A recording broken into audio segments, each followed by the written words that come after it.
اللہ سبحانہ تعالیٰ کے خوبصورت ناموں کے بارے میں جانیں گے۔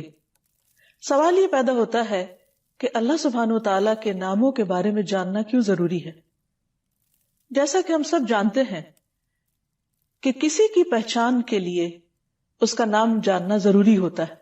عام روزمرہ زندگی میں بھی ہم دیکھتے ہیں کہ کسی بھی چیز کے ساتھ خوبصورت تعلق، خوبصورت معاملہ اور اس کی خوبصورت پہچان اسی وقت ہوتی ہے جب ہمیں اس کا نام معلوم ہوتا ہے۔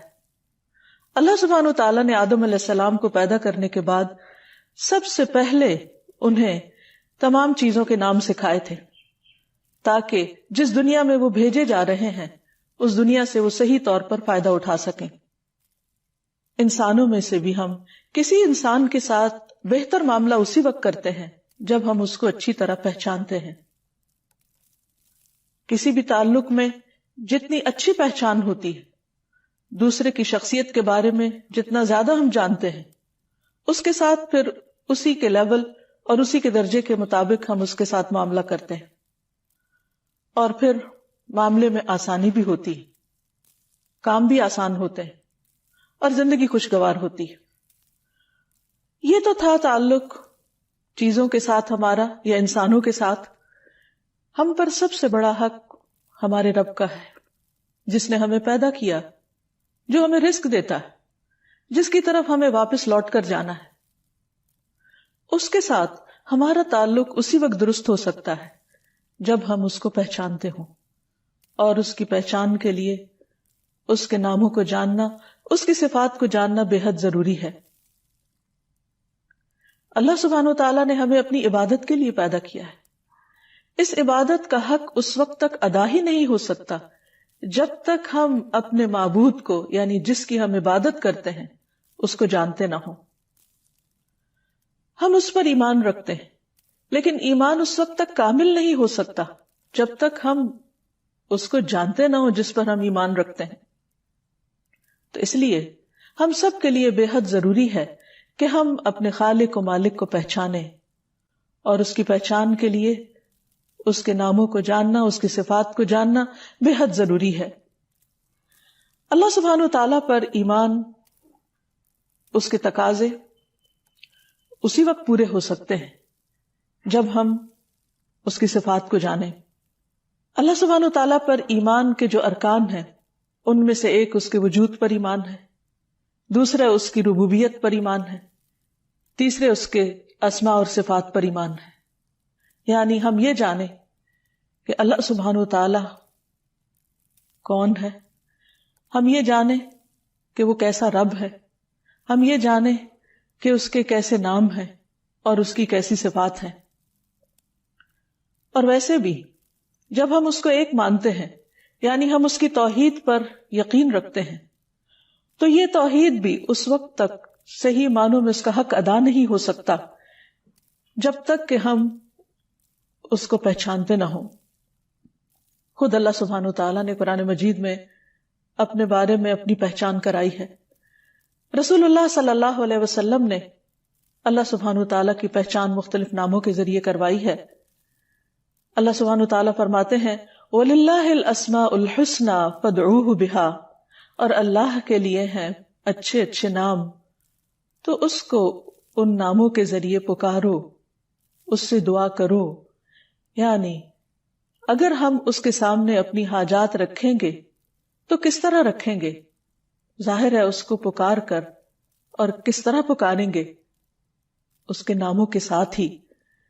مثلا جب ہم بخشش چاہیں تو کیا کہیں گے؟ یا غفور اغفر لی، اے بہت زیادہ بخشش فرمانے والے تو مجھے بخش دے۔ اگر ہم اپنے لیے حفاظت اور پروٹیکشن چاہیں گے تو اس کے نام یا حفیظوں کے ساتھ پکاریں گے، اے حفاظت کرنے والے تو میری حفاظت فرما۔ جب ہم اپنے لیے رحمت چاہیں گے تو کیسے پکاریں گے؟ یا رحیم ارحمنی، اے رحمت فرمانے والے تو مجھ پر اپنی رحمت فرما۔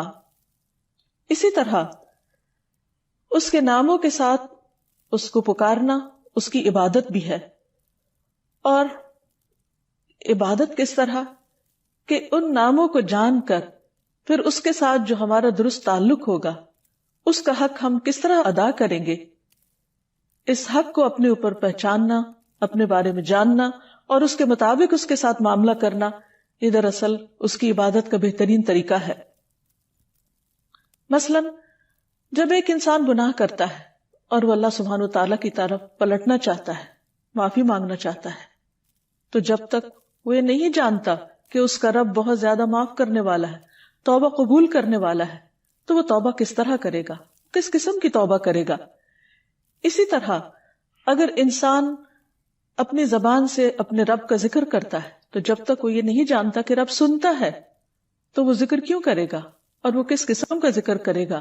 ہاں، جب وہ جان لے گا کہ اس کا رب بہت زیادہ سننے والا ہے، وہ نہ صرف یہ کہ ہماری ظاہری آوازوں کو سنتا ہے بلکہ وہ ہمارے دل کے اندر اٹھنے والے خیالات تک اور اندر کی سسکیوں تک کو سنتا ہے۔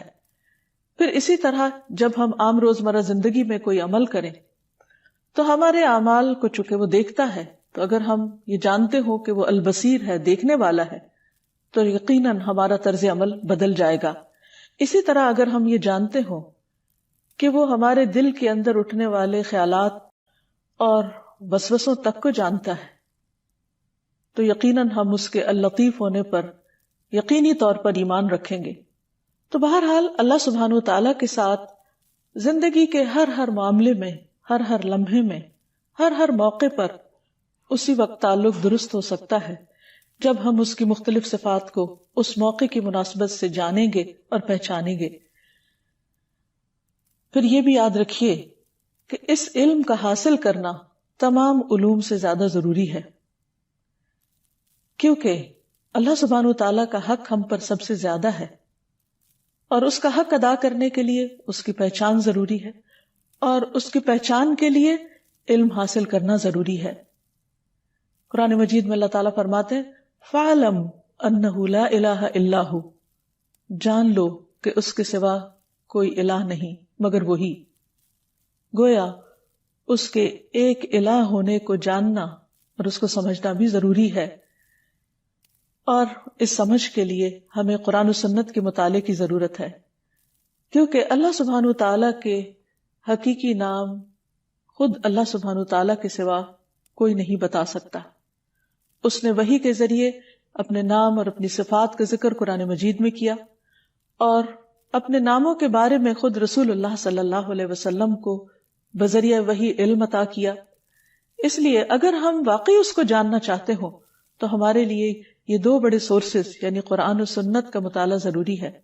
تو انشاءاللہ ہم اپنے اس پروگرام میں اللہ سبحانہ وتعالیٰ کے ان خوبصورت ناموں کی پہچان قرآن و سنت کے ذریعے آپ کے سامنے رکھیں گے، تاکہ ہم اللہ تعالیٰ کا حق صحیح طور پر ادا کر سکیں، اور اگر ہم اس کا حق ادا کریں گے تو وہ ہم سے راضی ہوگا، اور اگر وہ ہم سے راضی ہوگا تو ہی ہمارے لیے کامیابی اور نجات کی راہ کھلے گی۔ جیسا کہ عرض کیا کہ اللہ سبحانہ وتعالیٰ کی وحدانیت کو جاننے کے لیے بھی خود اللہ سبحانہ وتعالیٰ ہی کی طرف رجوع کرنا پڑے گا، جس کے بارے میں اللہ سبحانہ وتعالیٰ نے خود حکم بھی دیا۔ اسی طرح رسول اللہ صلی اللہ علیہ وسلم نے فرمایا، جو شخص اس حال میں فوت ہوا کہ اسے علم تھا کہ اللہ کے سوا کوئی معبود برحق نہیں، تو وہ جنت میں داخل ہوگا۔ گویا جنت میں داخلے کے لیے بھی ضروری ہے کہ اس کے ایک ہونے کے بارے میں صحیح علم حاصل کیا جائے، اور اگر یہ علم ہوگا تو یقینی طور پر اس علم کے مطابق انسان کا عمل بھی بدلے گا، اور وہ ویسا ہی ہوگا عمل پھر جو رب کو راضی کرنے والا ہوگا۔ پھر اسی طرح ایمان میں اضافے کے لیے بھی ضروری ہے کہ انسان اللہ سبحانہ وتعالیٰ کے اسماء و صفات کو جانے۔ انسان کا ایمان جس درجے میں بڑھتا ہے اس کا عمل اسی درجے میں خوبصورت ہوتا ہے، کیونکہ اس کی پہچان جتنی زیادہ ہوگی، اس کا احساس دل میں جتنا زیادہ گہرا ہوگا، اسی اعتبار سے انسان کی عبادت کے اندر حلاوت پیدا ہوگی، اس میں لطف پیدا ہوگا، اور انسان دل و جان کے ساتھ، دل کے نشاط اور سرور کے ساتھ اللہ سبحانہ وتعالیٰ کے آگے جھکے گا۔ مثلاً عام طور پر ہم اس کی عبادت کرتے ہیں، نماز پڑھتے ہیں، بہت سے لوگوں کے لیے نماز ایک بہت بھاری کام ہوتی۔ کیوں؟ اس لیے کہ وہ رب کو جانتے ہی نہیں، وہ پہچانتے نہیں، وہ اس کی قدر نہیں پہچانتے، اس لیے نماز ان کے لیے بس ایک مکینیکل عمل ہوتی ہے، کچھ چند حرکات کا نام ہوتی، جس کو وہ اپنے روزمرہ کے اسکیجول میں سے وقت نکال کر اس مخصوص وقت میں اس کے حضور حاضر ہونے کو ایک بہت مشکل کام سمجھتے ہیں۔ لیکن جو انسان اللہ تعالیٰ کو پہچانتا ہو کہ وہ کون ہے، کتنی عظیم ہستی ہے، اور اس کی عظمت اس کے دل میں جاگزیں ہو جائے، تو پھر ہو نہیں سکتا کہ اس کا دل اس کی عبادت کی طرف کھینچا نہ چلا جاتا ہو، کیونکہ یہ انسان کی عام کمزوری ہے کہ جس چیز کو بھی وہ اہمیت دیتا ہے، جس چیز کے اندر وہ اپنا فائدہ سمجھتا ہے، اس چیز کی طرف بغیر کسی کے کہے بھی کھنچتا چلا جاتا ہے، دوڑتا چلا جاتا ہے۔ مثلا دنیا میں ہم دیکھتے ہیں کہ ہم انسان کو مال سے محبت ہے، تو جہاں اس کو معلوم ہوتا ہے کہ اسے مال حاصل ہوگا، وہ کسی کو کہنے کی ضرورت نہیں ہوتی، انسان خود دوڑ کر ان راستوں اور ان جگہوں پہ پہنچتا ہے جہاں سے اس کو مال حاصل ہوتا ہے۔ اسی طرح اگر کسی انسان کو دنیا کا کوئی علم چاہیے، کوئی ڈگری چاہیے، تو وہ پوری کوشش کرتا ہے کہ اسے کسی ایسی یونیورسٹی میں داخلہ ملے، کسی ایسی جگہ پر وہ چلا جائے کہ جہاں اس کی مرضی کے مطابق اسے علم حاصل ہو سکے۔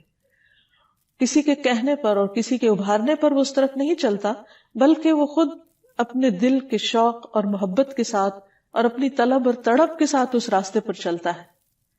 اسی طرح انسان کو دنیا میں جس بھی چیز کی چاہت ہوتی وہ اس کے لیے راہیں نکال لیتا ہے۔ تو جب انسان کو اللہ سبحانہ تعالیٰ کی پہچان ہو جاتی ہے تو پھر اللہ سبحانہ تعالیٰ کی طرف جانے اور اس کی عبادت کرنے اور اس کے آگے جھکنے میں انسان کو مشکل پیش نہیں آتی۔ حقیقت یہ ہے کہ اللہ کی پہچان دلوں کے اطمینان کا سبب ہے، اللہ کی پہچان روح کے تزکیے کا ذریعہ ہے، اللہ کی پہچان عبادت میں لطف کا ذریعہ ہے۔ اس لیے ان ناموں کو جاننا، اس کی صفات کو جاننا بے حد ضروری ہے۔ پھر یہ کہ ہم سب بحیثیت مسلمان یہ بات جانتے ہیں کہ اللہ تعالیٰ نے ہمیں اپنی عبادت کے لیے پیدا کیا ہے۔ قرآن مجید میں اللہ تعالیٰ فرماتے ہیں وَمَا خَلَقْتُ الْجِنَّ وَالْإِنسَ إِلَّا لِيَعْبُدُونَ، کہ میں نے جن و انس کو اپنی عبادت کے لیے پیدا کیا ہے۔ مجاہد کہتے ہیں کہ الا لیعبدون کا مطلب ہے الا لیعرفون، کہ وہ مجھے پہچانے، یعنی عبادت کی بھی اصل روح کیا ہے؟ اللہ کی پہچان۔ اور جیسی پہچان ہوگی، جیسی معرفت ہوگی، ایسی ہی اس کی ذات پر یقین اور اس پر اعتماد ہوگا، اور جیسا یقین اور اعتماد ہوگا اسی کے مطابق اس کی طرف رجوع ہوگا۔ انسان کی زندگی میں مختلف طرح کے اتار چڑھاؤ آتے رہتے ہیں، کوئی بھی 2 دن ایک جیسے نہیں ہوتے۔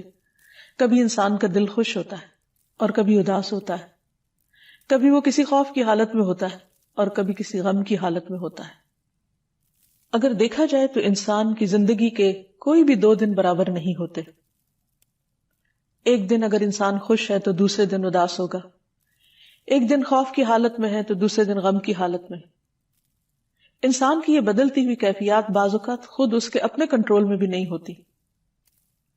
ایسے میں انسان اپنے آپ کو انتہائی کمزور محسوس کرتا ہے اور اس کو کسی بڑے سہارے کی ضرورت ہوتی ہے۔ عام طور پر انسان پھر کس کا سہارا لیتا ہے؟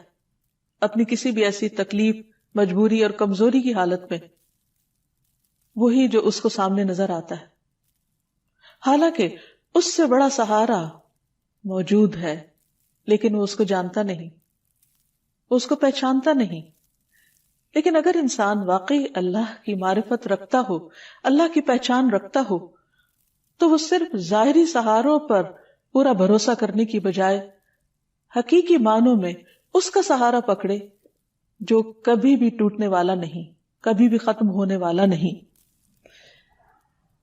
جب انسان اللہ کو پہچانتا ہے تو پھر اس کی دعا اس کے دل کی گہرائیوں سے نکلتی ہے، پورے یقین کے ساتھ، اور جو دعا جتنے یقین کے ساتھ انسان مانگتا ہے اس کی قبولیت کا درجہ اتنا زیادہ ہی بڑھ جاتا ہے۔ پھر اسی طرح اللہ سبحانہ تعالیٰ نے خود قرآن مجید میں ان ناموں کا واسطہ دے کر ان ناموں کے ذریعے دعا کرنے کے لیے کہا ہے وَلِلَّهِ الْأَسْمَاءُ الْحُسْنَى فَادْعُوهُ بِهَا۔ لیکن یہ نام محض نام نہیں ہے۔ دنیا میں تو بہت سی چیزوں کے نام صرف نام ہوتے ہیں، ان کی پہچان نہیں ہوتے۔ یہ نام چونکہ اس کی پہچان کا ذریعہ ہے، اسی لیے اللہ تعالیٰ فرماتے ہیں رب السماوات والارض وما بینہما فاعبدہ واستبر لعبادتہ هل تعلم له سمیہ. رب ہے آسمانوں اور زمین کا اور ان دونوں کے درمیان کی چیزوں کا، سو اس کی عبادت کرو اور اس کی عبادت پر خوب جمے رہو. کیا تم اس کا کوئی ہم نام جانتے ہو؟ یعنی اس کے سوا کوئی اور ایسا ہے کہ جس سے تم دعا کرو گے، جس کو تم پکارو گے، جو حقیقی معنوں میں تمہاری مدد کر سکتا ہو، جو تکلیف کے وقت تمہاری تکلیف دور کر سکتا ہو، جو تمہارے دل کو تھام سکتا ہو؟ کوئی بھی تو اور نہیں، کیونکہ اس کے سوا باقی سب تو مخلوق ہیں، اور ساری مخلوق خالق کے مقابلے میں کمزور ہے.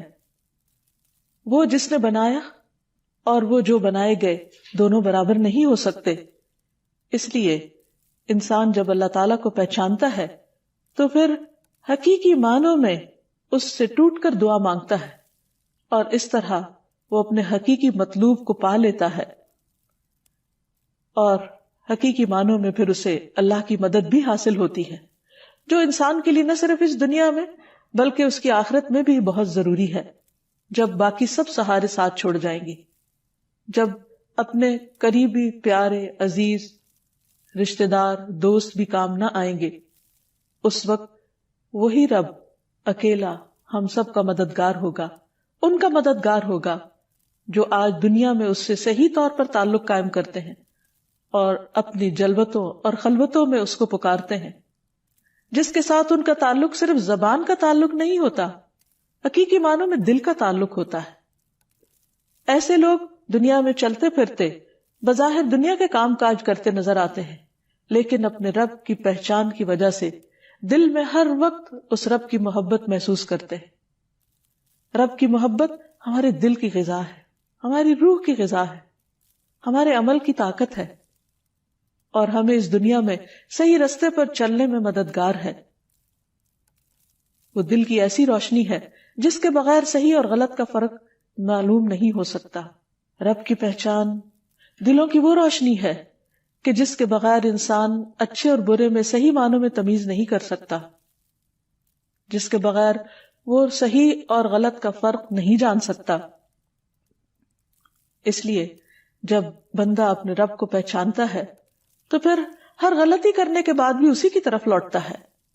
ابو ہریرہ رضی اللہ عنہ کہتے ہیں کہ میں نے نبی صلی اللہ علیہ وسلم کو فرماتے ہوئے سنا ہے، ایک بندے نے بہت گناہ کیے اور کہا اے میرے رب میں نے گناہ کیا تو مجھے بخش دے. اللہ تعالیٰ فرماتا ہے میرا بندہ جانتا ہے کہ اس کا کوئی رب ہے، میرا بندہ جانتا ہے، اس کو معلوم ہے کہ اس کا کوئی رب ہے جو گناہوں کو معاف کرتا ہے اور گناہ کی وجہ سے سزا بھی دیتا ہے. میں نے اپنے بندے کو بخش دیا. پھر بندہ رکا رہا جتنا اللہ نے چاہا کہ وہ اس گناہ سے رکا رہے، اور پھر اس نے گناہ کر لیا، کیونکہ انسان کمزور ہے، پھر واپس وہیں جا گرتا ہے جہاں سے وہ اٹھتا ہے. پھر اس نے عرض کیا اے میرے رب تو مجھے معاف کر دے، میں نے دوبارہ گناہ کر لیا ہے، اے میرے رب مجھے بخش دے. اللہ تعالیٰ فرماتا ہے میرا بندہ جانتا ہے کہ اس کا کوئی رب ہے جو اس کا گناہ معاف کرتا ہے اور اس کے بدلے سزا بھی دیتا ہے. میں نے اپنے بندے کو بخش دیا. پھر وہ بندہ رکا رہا جب تک اللہ نے چاہا، اس گناہ سے رکا رہا اور پھر گناہ کر بیٹھا.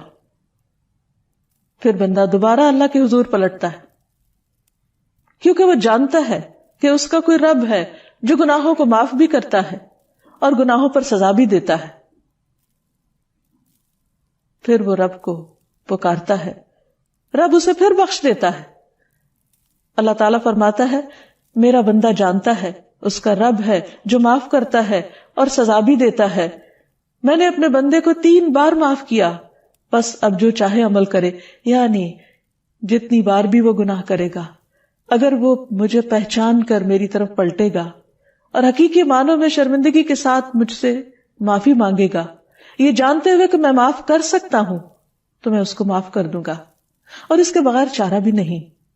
یہ ہو نہیں سکتا کہ ہم بار بار غلطی نہ کریں، اور اگر ہم یہ نہ جانتے ہوں کہ ہمارا رب بار بار معاف کر سکتا ہے تو پھر انسان مایوس ہو جائے گا، اور اگر انسان مایوس ہو جائے تو پھر زندگی میں وہ آگے نہیں بڑھ سکتا، وہ ترقی نہیں کر سکتا.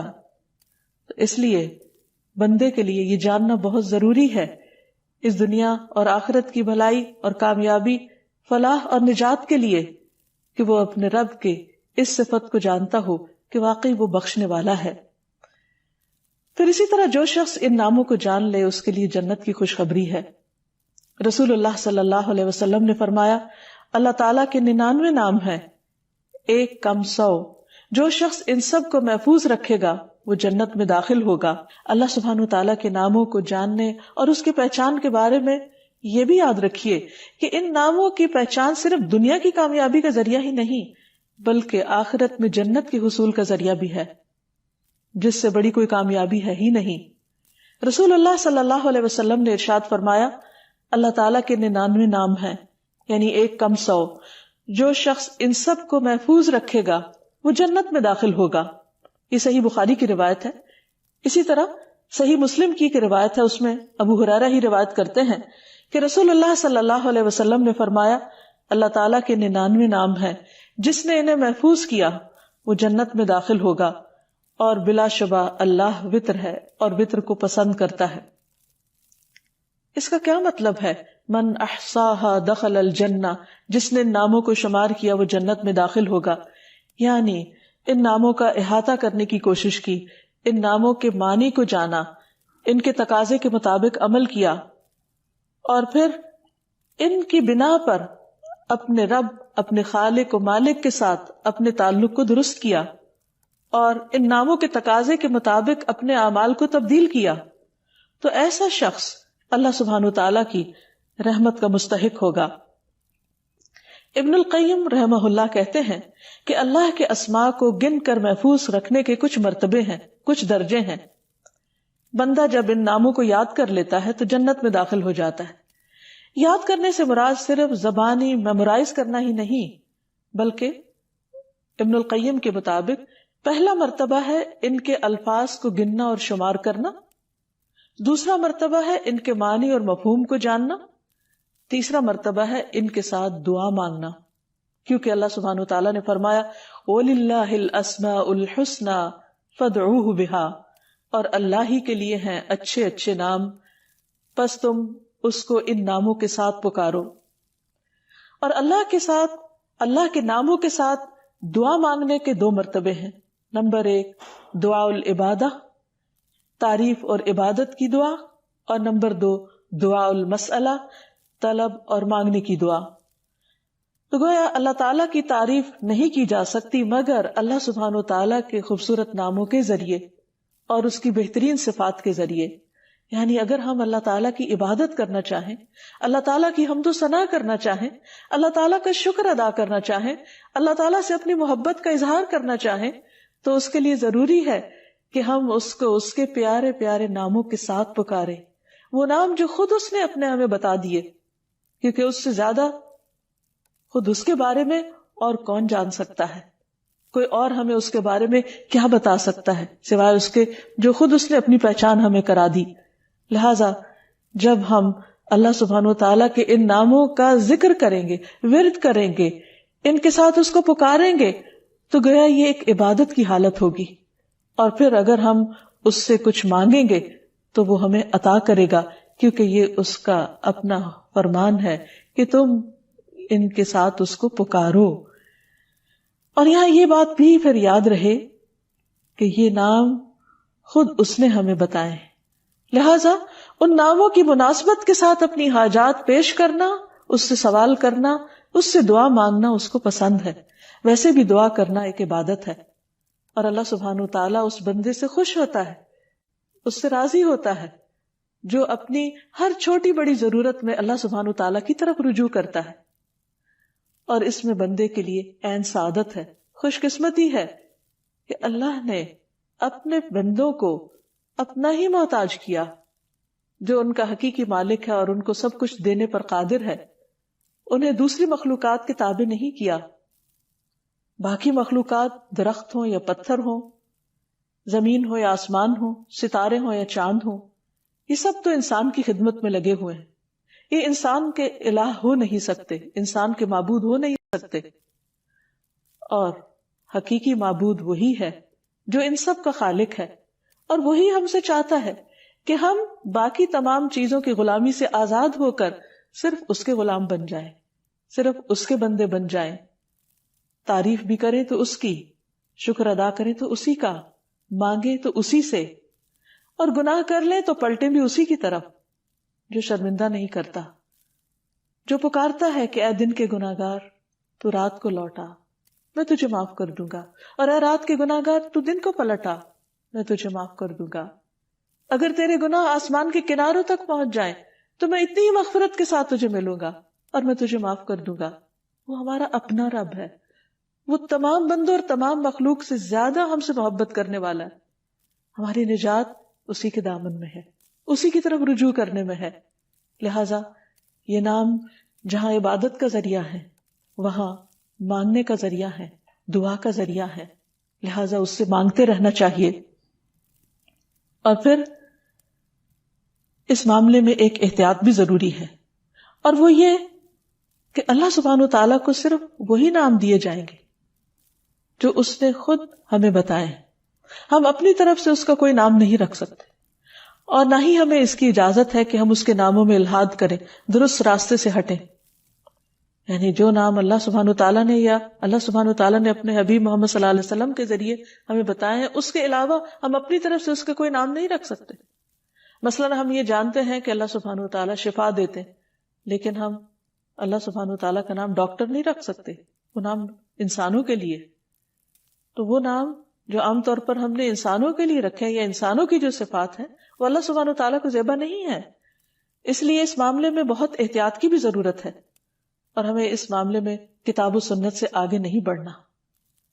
اور پھر اللہ سبحانہ وتعالیٰ کو مخلوق سے تشبیہ نہیں دینی، کیونکہ اللہ سبحانہ وتعالیٰ ان سب سے اعلیٰ و افضل ہے، اس لیے اس کی جو صفات ہیں اسی کے ساتھ خاص ہیں، اور جو اس کی صفات ہے وہ اسی کو زیبا ہے، اور اس میں کسی بھی قسم کی تحریف جائز نہیں، کسی بھی قسم کی تشبیہ جائز نہیں، کسی بھی قسم کی تمثیل جائز نہیں۔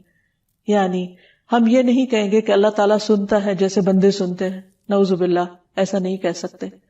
اسی طرح یہ بھی نہیں کہ وہ کیسے سنتا ہے یہ ہمیں نہیں معلوم، نہ اس نے ہمیں بتایا ہے۔ ہمارا بس یہ یقین ہونا چاہیے کہ اس نے ہمیں بتایا ہے کہ وہ سنتا ہے تو بس سنتا ہے، کیسے کا جواب ہمیں نہیں معلوم۔ اسی طرح اس کے ناموں میں کمی اور کوتاہی بھی درست نہیں۔ ہمارا ایمان ہے اس پر، وہ ویسا ہی ہے جیسا اس نے ہمیں بتایا ہے کہ وہ ہے۔ بہرحال یہ بات ہمیشہ ہمارے ذہن میں رہے کہ اللہ سبحانہ وتعالیٰ کے نام اور اس کی صفات جن کا ہم آئندہ ذکر پڑھیں گے، سنیں گے، کریں گے، وہ صرف اسی کے لیے خاص ہیں، اسے مخلوق کے ساتھ تشبیہ نہیں دی جا سکتی۔ قرآن مجید میں اللہ تعالیٰ فرماتے ہیں لَيْسَ كَمِثْلِهِ شَيْءٌ وَهُوَ السَّمِيعُ الْبَصِيرُ، کہ اس کی مثال کی طرح بھی کوئی مثال نہیں، کوئی چیز اس جیسی نہیں۔ اس لیے جب ہم اس کے مختلف ناموں اور صفات کا ذکر سنیں یا پڑھیں تو انہیں مخلوق کے ساتھ ذہن میں نہ لائیں، وہ صرف اسی کے لیے خاص ہے۔ اور یہ یقین رکھیں کہ وہ سننے والا ہے، دیکھنے والا ہے، لیکن وہ اس طرح نہیں سنتا جیسے بندے سنتے ہیں، اور اس طرح نہیں دیکھتا جیسے بندے دیکھتے ہیں۔ تو یہاں چلتے ہوئے یہ بات بھی ذہن میں رہے کہ اللہ سبحانہ وتعالیٰ کے ناموں اور صفات کو جاننے کے لیے کچھ قواعد، کچھ طریقے اور کچھ اصول ہیں جن کو ذہن میں رکھنا ضروری ہے۔ پہلی چیز یہ کہ اللہ سبحانہ وتعالیٰ کے سارے ہی نام اچھے ہیں۔ اللہ لا الہ الا ہوا لہ الاسماء الحسنی، اللہ وہ ہے جس کے سوا کوئی معبود برحق نہیں، سب سے اچھے نام اسی کے ہیں۔ ایک اور جگہ پر فرمایا قل ادعوا اللہ او ادعوا الرحمن ایما تدعوا فلہ الاسماء الحسنی، کہہ دو اللہ کو پکارو یا رحمان کو پکارو، تم جس کو بھی پکارو گے سو یہ بہترین نام اسی کے ہیں۔ یعنی اللہ سبحانہ وتعالیٰ تو ایک ہے، اس کی صفات بہت ساری ہیں، جس بھی صفت کے ذریعے، جس بھی نام کے ذریعے اس کو پکارو گے تو اصل میں پکارنا تو اسی کو ہے. ایک اور جگہ پر فرمایا هو اللہ الخالق البارئ المصور له الاسماء الحسنى یسبح له ما فی السماوات والارض وهو العزیز الحکیم. وہ اللہ ہی ہے جو خالق ہے، جو پیدا کرنے والا ہے، تصویر گری کرنے والا ہے، اسی کے ہیں اچھے اچھے نام. زمین و آسمان کی ہر چیز اس کی تسبیح بیان کر رہی ہے، اس کی پاکی بیان کر رہی ہے، اور وہ زبردست ہے، حکمت والا ہے.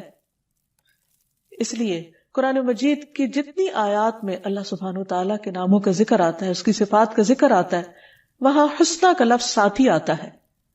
اور حسنہ کا معنی ہوتا ہے وہ چیز جو حسن اور خوبی کی انتہا کو پہنچی ہوئی ہو، یعنی مبالغہ کا صیغہ، یعنی جس میں مبالغہ ہے.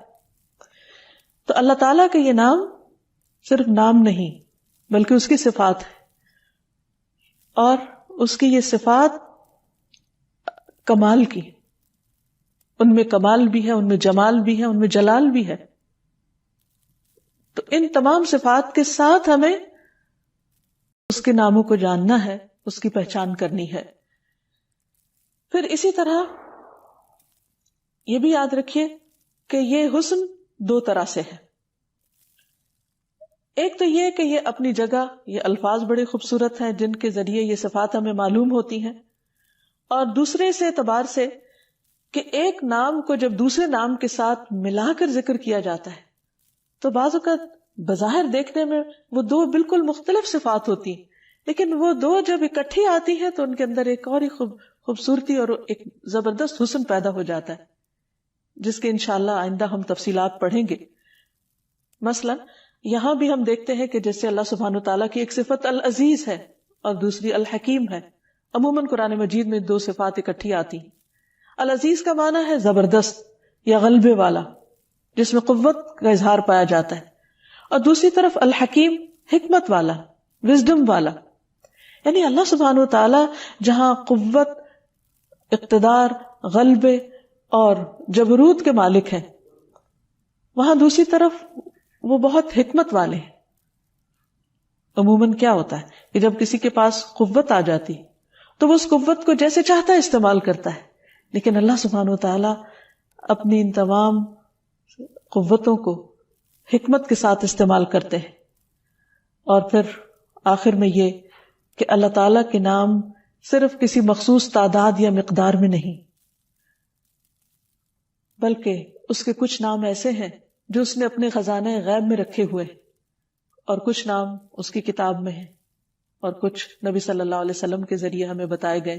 جیسے کہ ایک دعا سے ہمیں پتہ چلتا ہے اسألک بکل اسم هو لک سمیت به نفسک او انزلتہ فی کتابک او علمتہ احدا من خلقک او استأثرت به فی علم الغیب عندک، کہ اے اللہ میں تجھ سے تیرے ہر نام کے واسطے سے دعا کرتا ہوں، وہ نام جو تو نے اپنی ذات کے لیے رکھے، یا وہ نام جو تو نے اپنی کتاب میں اتارے، یا وہ نام جو تو نے اپنی مخلوقات میں سے کسی کو سکھا دیے، یا وہ نام جو تو نے اب تک اپنے خزانہ غیب میں محفوظ فرما رکھے، یعنی کسی کو بھی نہیں بتایا کیونکہ وہ اس سے بے نیاز ہے.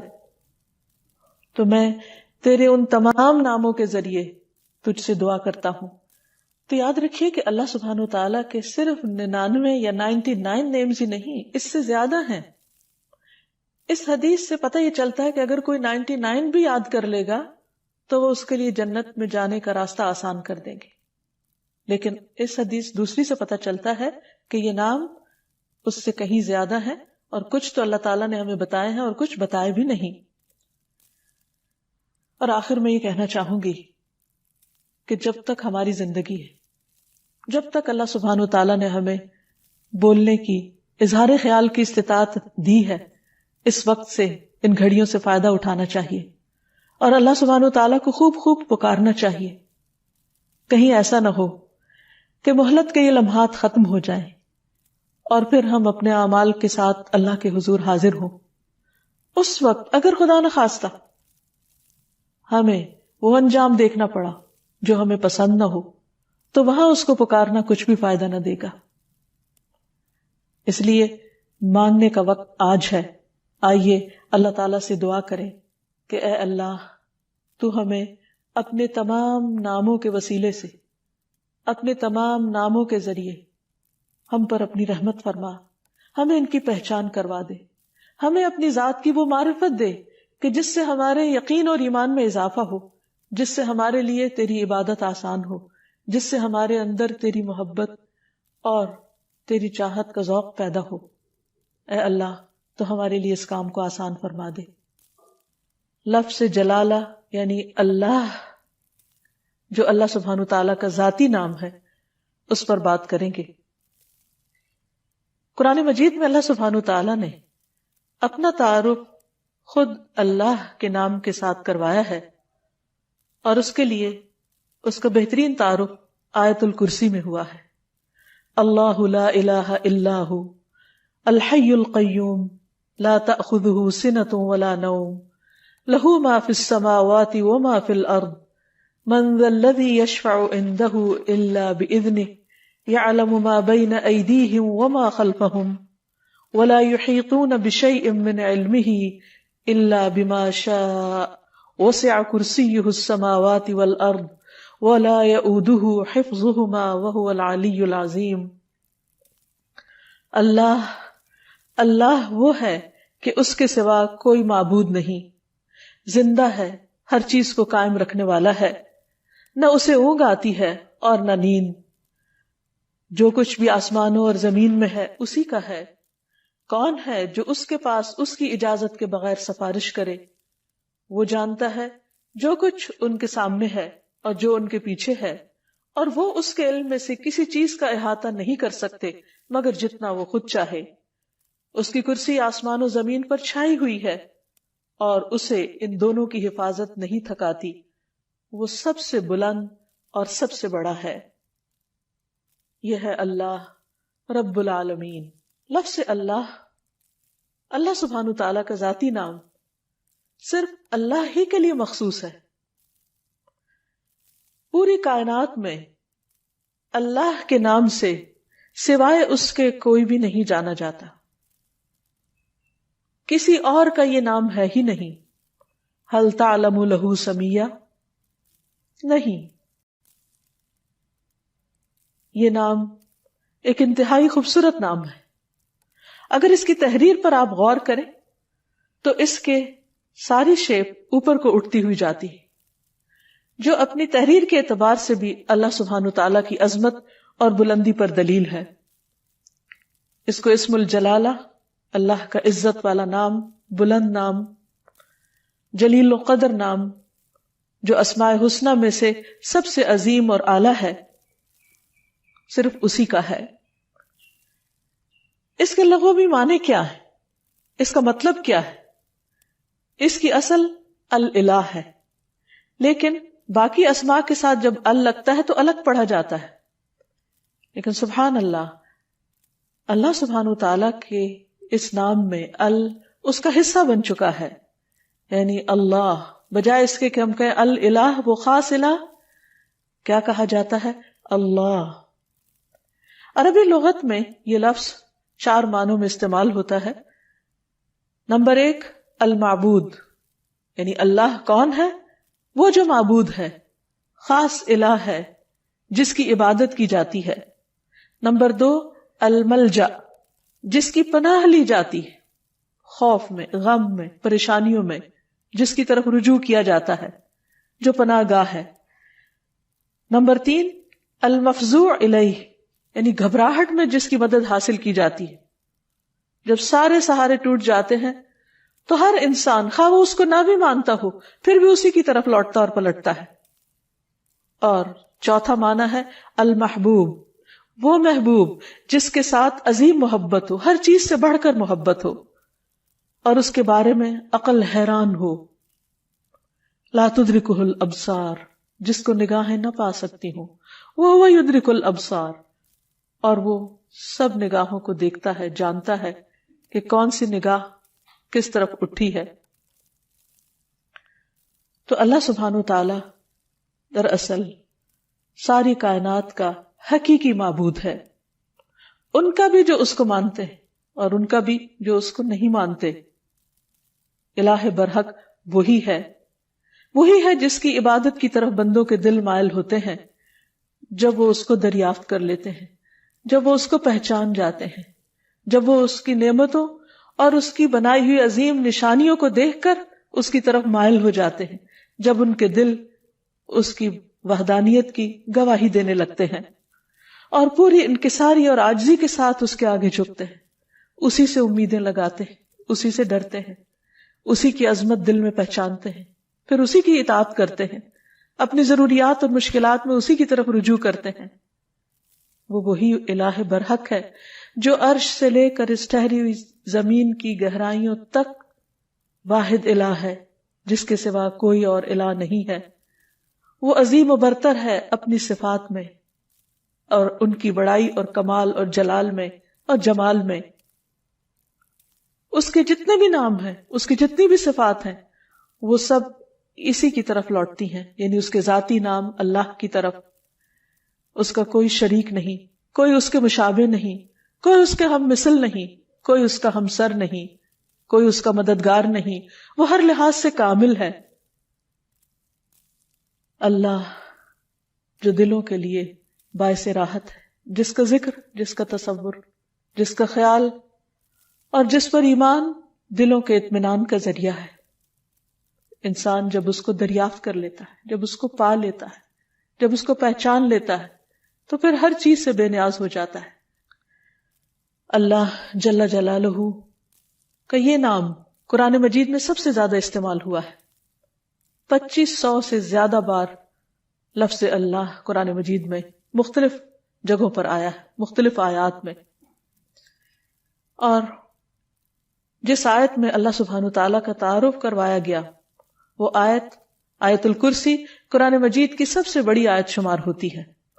ابی ابن کعب سے مروی ہے کہ نبی صلی اللہ علیہ وسلم نے ایک مرتبہ ان سے پوچھا کہ قرآن کریم میں سب سے عظیم آیت کون سی ہے؟ انہوں نے کہا اللہ اور اس کا رسول جانتے ہیں۔ نبی صلی اللہ علیہ وسلم نے ان سے پھر کئی بار پوچھا تو اس پر انہوں نے عرض کیا آیت الکرسی۔ اس پر آپ بہت خوش ہوئے اور فرمایا کہ ابو المنذر تمہیں علم مبارک ہو، یعنی واقعی تمہارے پاس علم ہے، تم جانتے ہو کہ اللہ کون ہے، اور اس کا تعارف قرآن مجید میں جس آیت میں ہے وہ آیت اسی بنا پر سب سے بڑی آیت شمار ہوتی ہے۔ پھر ہر رسول نے اپنی اپنی امت کو اللہ ہی کی عبادت کی طرف بلایا، اسی الہ کی طرف متوجہ ہونے کے لیے کہا۔ قرآن مجید سے ہمیں پتہ چلتا ہے کہ جس قوم میں بھی کوئی نبی جو آیا، اس نے لوگوں کو اللہ کی عبادت ہی کی دعوت دی۔ ارشاد باری تعالیٰ ہے وَلَقَدْ بَعَثْنَا فِي كُلِّ أُمَّةٍ رَسُولًا أَنِ اعْبُدُوا اللَّهَ وَاجْتَنِبُوا الطَّاغُوتَ۔ ہم نے ہر امت میں ایک رسول بھیجا جو انہیں یہی کہتا تھا کہ لوگو اللہ کی عبادت کرو اور طاغوت سے بچو، یعنی غیر اللہ کی عبادت سے بچو۔ نبی صلی اللہ علیہ وسلم نے بھی لوگوں کو اللہ سبحانہ تعالیٰ ہی کی عبادت کی طرف بلایا۔ ربیہ بن عباد دیلمی سے روایت ہے، یہ وہ صحابی ہیں جنہوں نے جاہلیت کا زمانہ بھی پایا اور پھر مسلمان ہو گئے۔ تو یہ کہتے ہیں کہ انہوں نے نبی صلی اللہ علیہ وسلم کو ذو المجاز نامی بازار میں دیکھا، آپ لوگوں کو لا الہ الا اللہ کی دعوت دے رہے تھے اور فرما رہے تھے کہ یا ایھا الناس قولوا لا الہ الا اللہ تفلحوا، اے لوگو لا الہ الا اللہ کہہ دو تو تم فلاح پا جاؤ گے۔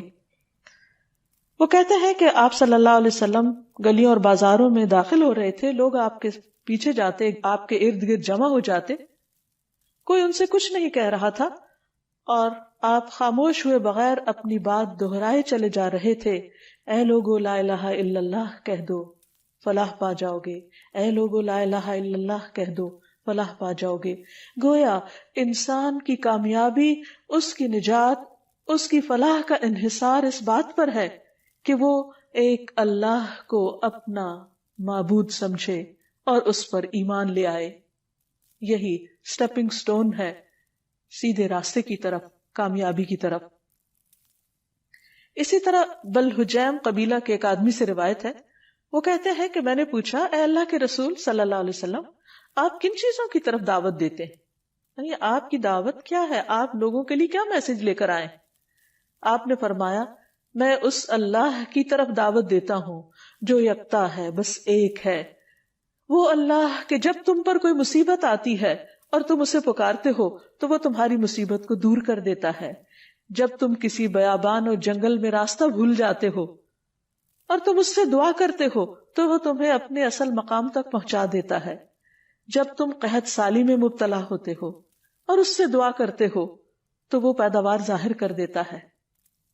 تو اس سے پتہ یہ چلتا ہے کہ ہر انسان کے اندر اللہ کی ایک ضرورت موجود ہے۔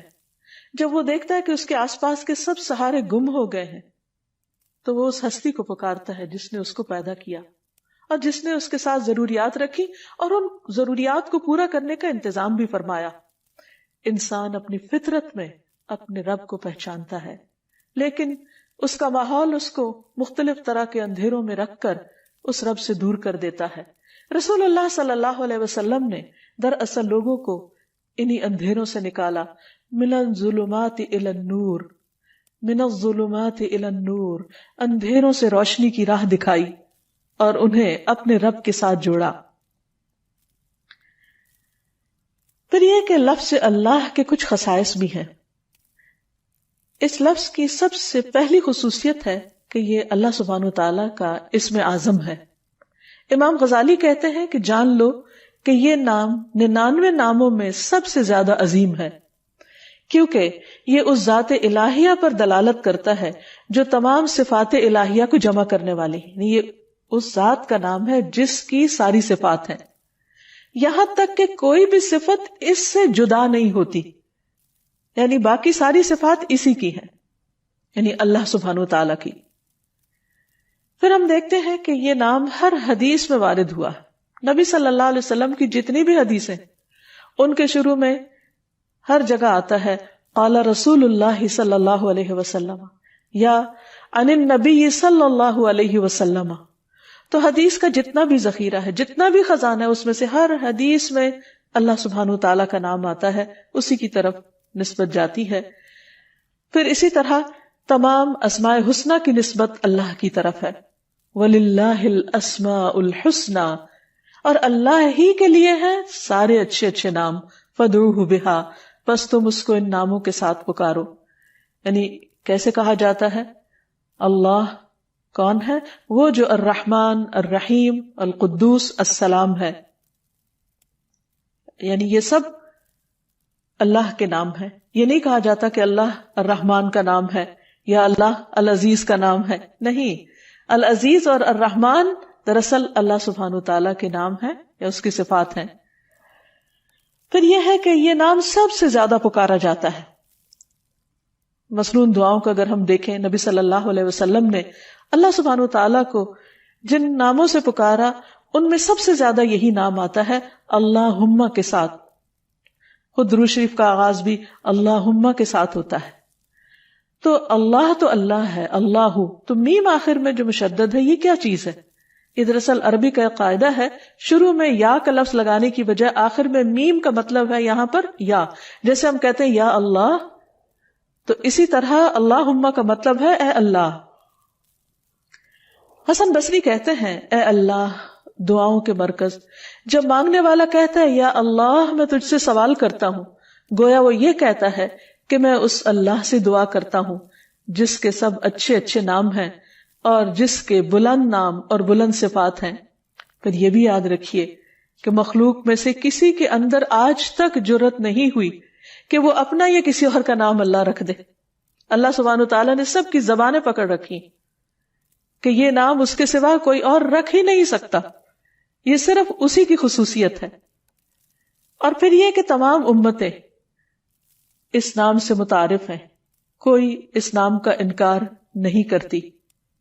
پھر اسی طرح ہم دیکھتے ہیں کہ ہماری نماز کے ہر ایکشن میں یہ نام لیا جاتا ہے۔ مثلا نماز کا آغاز ہوتا ہے تکبیر تحریمہ سے، آغاز میں پہلا لفظ ہی کیا ہے؟ اللہ اکبر، اللہ سب سے بڑا ہے۔ پھر دعا استفتاح ہے، اس میں آتا ہے سبحانک اللہم و بحمدک، اللہ کا نام ہے۔ رکوع میں ہم جو دعائیں مانگتے ہیں ان میں سے دعا ہے سبحانک اللہم ربنا و بحمدک۔ پھر قومہ میں جب کھڑے ہوتے ہیں سمع اللہ لمن حمدہ، پھر سجدے میں جاتے ہیں تو کہتے ہیں اللہم لک سجدت، اے اللہ میں نے تیرے لیے سجدہ کیا. پھر تشہد کی دعاؤں میں سے ہے اللہم اغفر لی ما قدمت وما اخرت وما اسررت وما اعلنت، اے اللہ مجھے